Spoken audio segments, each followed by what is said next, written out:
All right, Alice's Adventures in Wonderland. I'm back. It is actually Thursday, October 7th for me, just to let you know how in advance I do some of these. Now, we had talked about going ahead and doing this bottom part with the same three colors. So this is going to be part two. Crayola pencils, orange, red orange, and then from the World of Colors set by Crayola is Deep Rose. Um, yeah, I am trying to go ahead and do a few videos today because I think next week we are going to head down to Galveston for 3 days, 2 nights, just to get us some us time. So I'm starting with the orange. We've just had so much going on and not able to do any sort of vacation or getaway.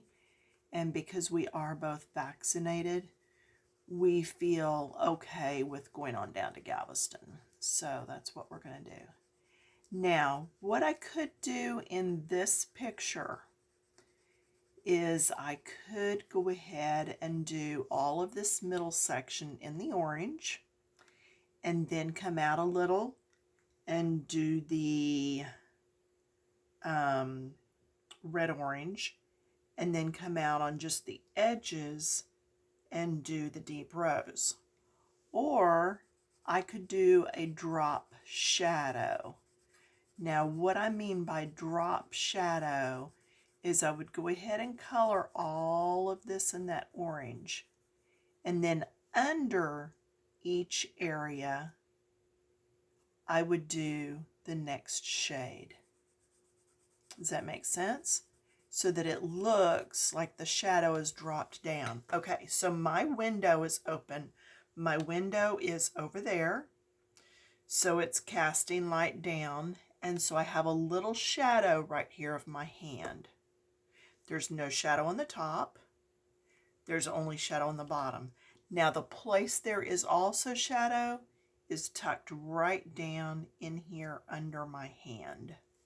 Just right under here. Because this part of the hand is somewhat shadowing that. So as you're doing your shadows, there are different ways of thinking about and doing those shadows. So I think that's how I'm going to do this part, because I don't want this area to look just like all of this. I want it to be a little bit different. And where this is actually over the top and casting a bit of a shadow down there, I'm still just going to do it this way. We're just going to. So anyway, I hope life is treating you all well. I did have jury duty yesterday, and my husband drove me down. I had to go down into Dallas at 8 o'clock in the morning during rush hour, and I did not want to get on the dart rail. So now I'm not going to do all of that really good because I want to go the darker shades. So anyway, we got up, I think we got up at 6. We left here like at 7. Got there a little before 8. He dropped me. He was going to come back after I called. He was going to just go and do some writing, maybe come on back to the house. Because, I mean, Dallas, it's an all-day thing with jury.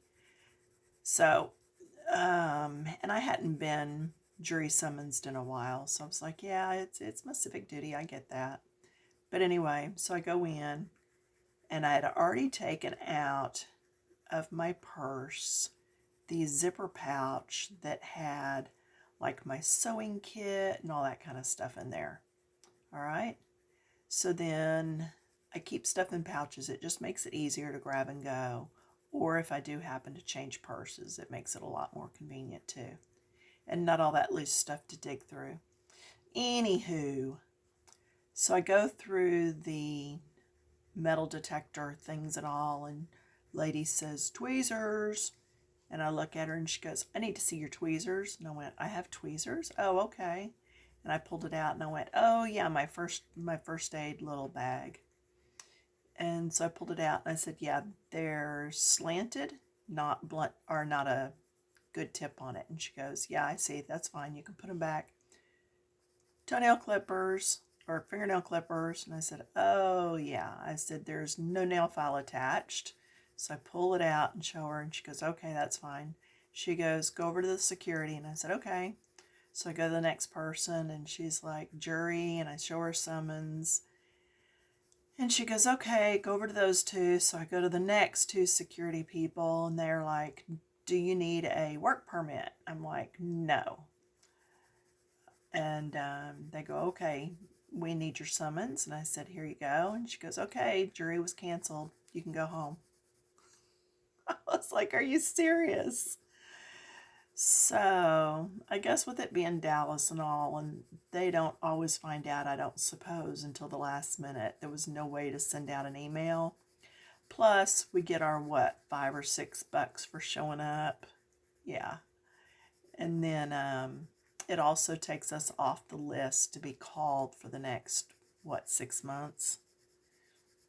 So anyway, I said, oh, let me make a phone call fast.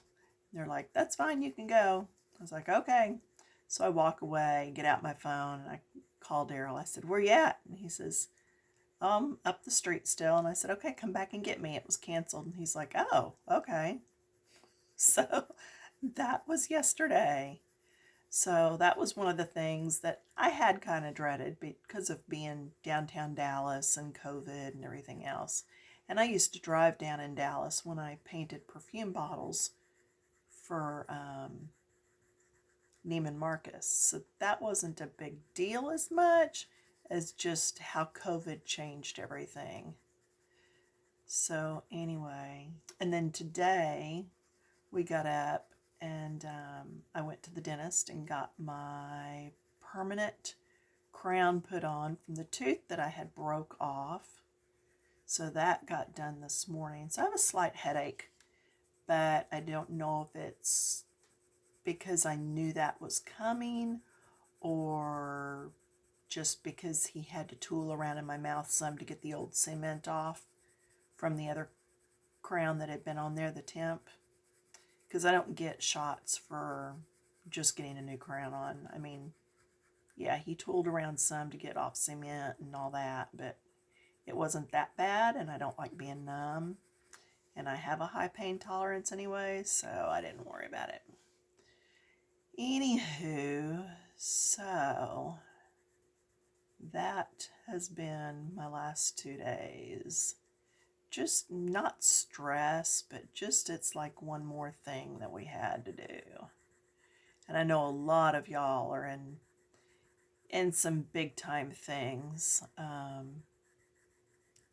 So I know I've got friends that are down in bed and friends with COVID, and so I'm not trying to bellyache or anything, just letting you know that that's where I'm at. Because somebody had commented, well, whatever you're going through, you know, glad you're doing better. And I am. And that's part of what it was.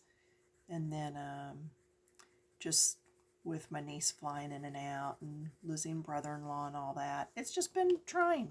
Okay, so I'm not going to do this whole other half right now. I'm going to stick with just this part. I'm going to stand up and make sure I'm still on screen. Yes, I am. So, because I'm only doing that half, I'm going to blow it up some. There we go. So that's with the orange. Now I'm going to change over to red orange. I'm going to come in to where those V's are. Okay, I always do, almost always do just a little bit darker down in the V's. Just because it will pop whatever's in front of it up a little bit.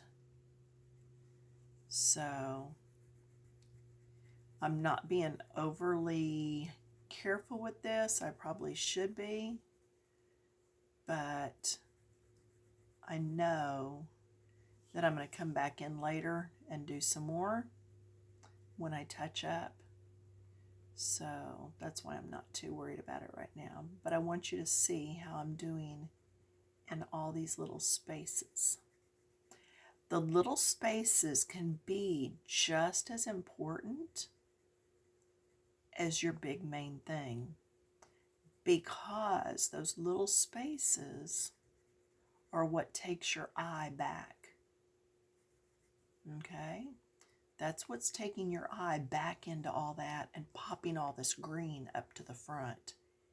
If I didn't do it and had just done all of that green, it would have looked rather flat.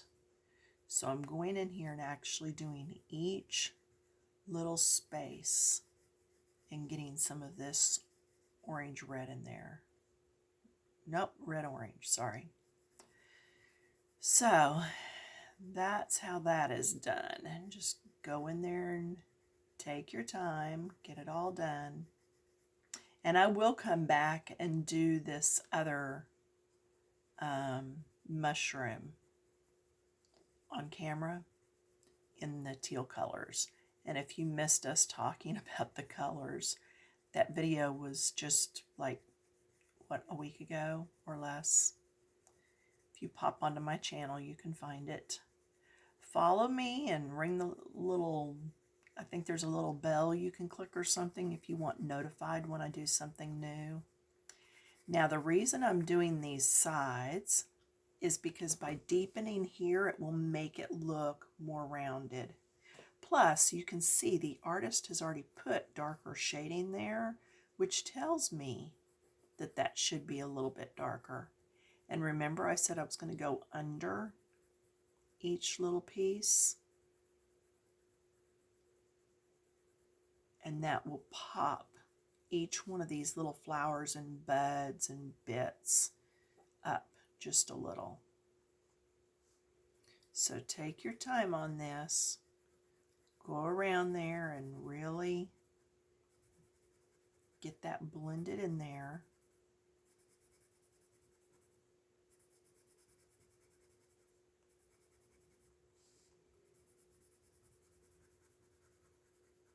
Now, do you see how I'm going this way and then I curve? That's how I'm going to get this entire corner. And then I'll get lighter and lighter touch as I come in.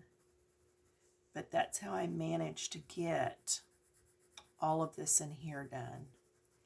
And I'm still debating on if I'm going to use my deep rose up under here or not. If I do, it's going to blend in with this. So I'm thinking I may not add it there. I may just add it right down through this side just a little bit. And again, that's just one of those things I kind of decide as I go. And there's nothing wrong with that, y'all. There's just not. You can still change something as long as the paper takes your pencil, as long as there's a little bit of tooth left in that paper, you can keep adding to that page until you're really satisfied with it. At some point, it will get to where you're trying to add color and nothing will take.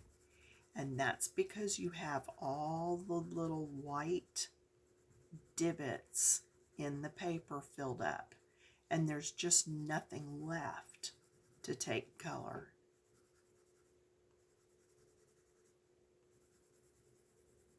But see, I'm just kind of rounding this corner some. Let's see what else has been happening. I don't think just a whole lot. Nobody's said anything about what book they would like to see next. So I'm still debating that. Which we're still going to be in this book for a bit anyway. Anybody that's coloring this book with me, you know we've still got quite a bit left.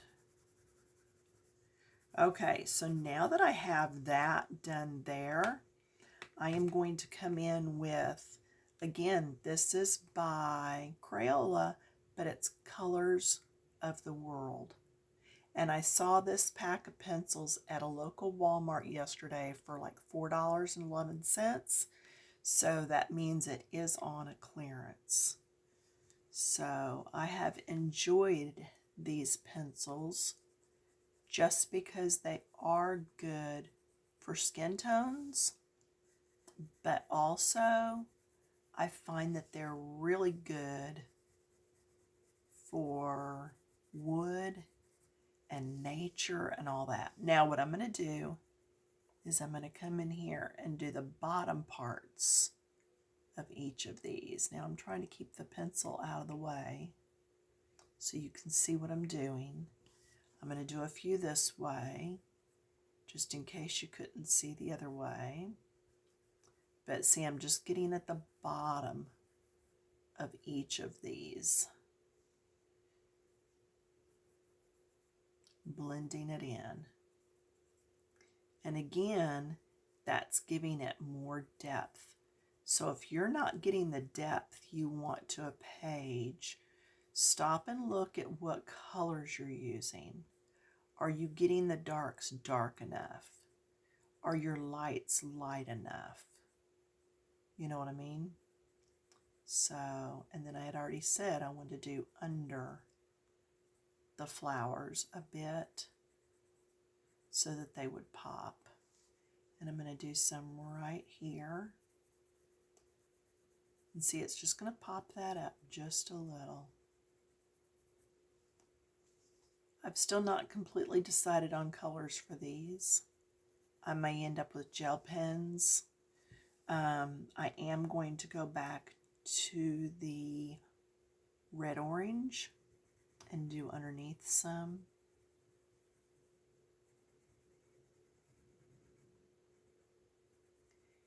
And then get down in there, even though it's at the top part, I'm going to get those little V's.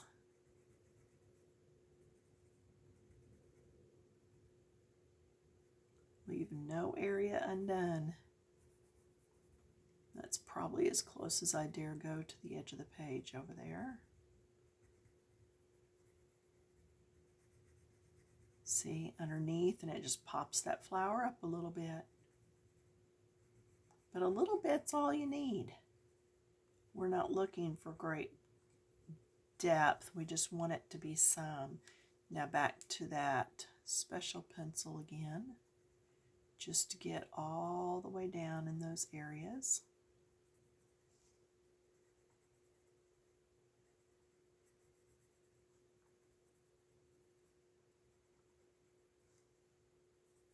And these pencils, somebody asked how I like these pencils in this book, on this paper. I like it, otherwise I wouldn't have been using them all this time. I would have changed over to something else. So yeah, I do like these pencils here. Okay, so there's that. Now, at the end, I come back, instead of a blending pencil or stump or any of that, I come back with my original color, and that's what I blend with. So I'm going to do just this middle section, and I haven't even looked at time, so if this disconnects and starts a new video, just look for another video that's connected. But see how that looks different than this and this? So coming back in here one more time with the lightest shade in an area is how you're going to add more color down and get that just blended just that much better. Now, see, like right here, that looks really red. I'm going to go over it with this one more time. And it's still going to have that red cast to it, but it's really going to brighten it up. It's going to give it that little bit of extra pop.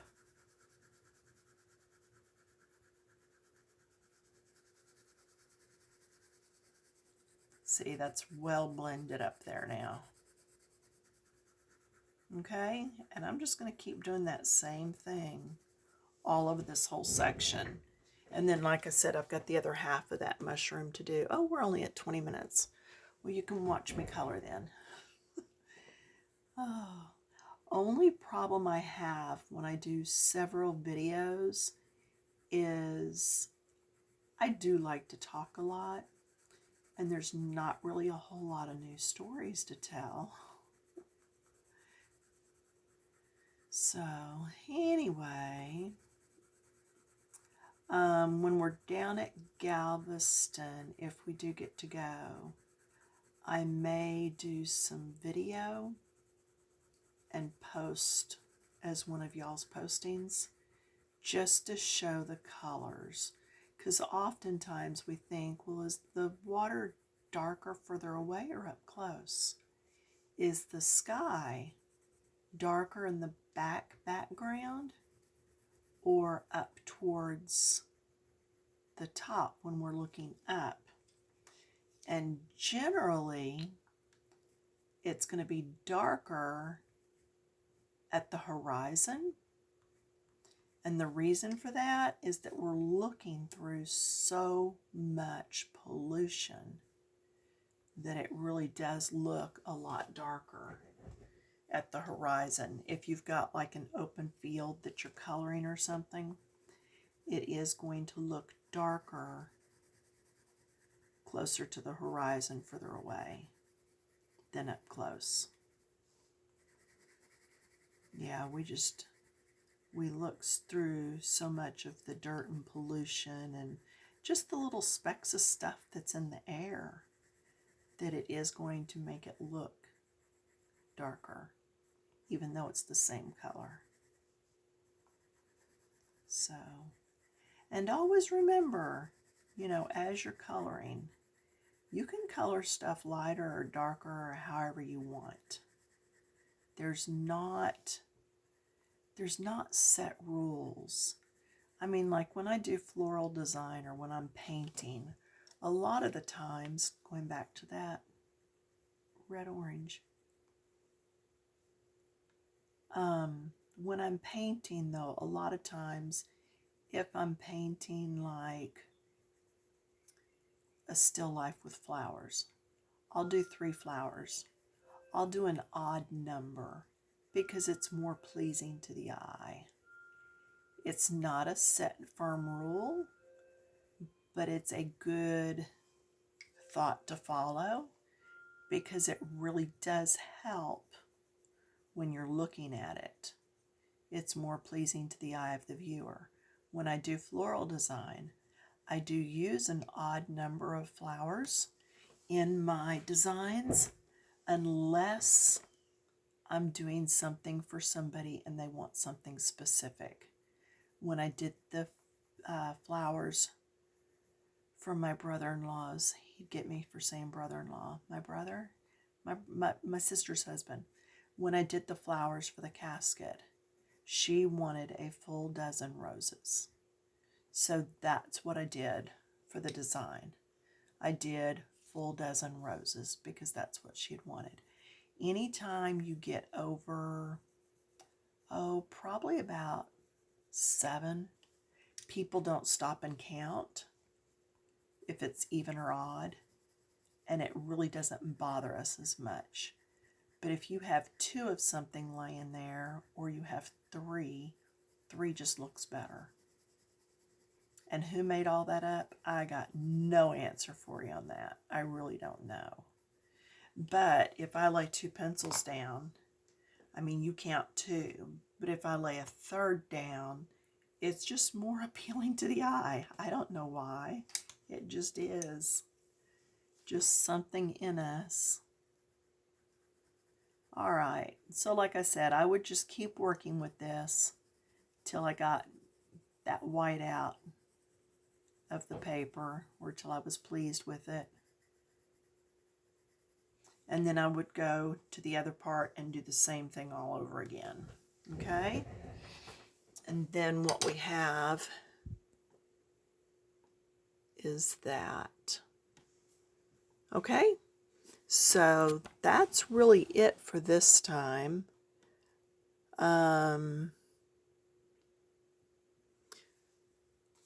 Okay, so through the magic of the pause button and me actually using it correctly, that's what I ended up with. So, all right, enjoy, and I'll be back in the next video and we'll do this guy over here. Okay? All right, have a good one. Thumbs up, and I'll see you in a few days. Bye.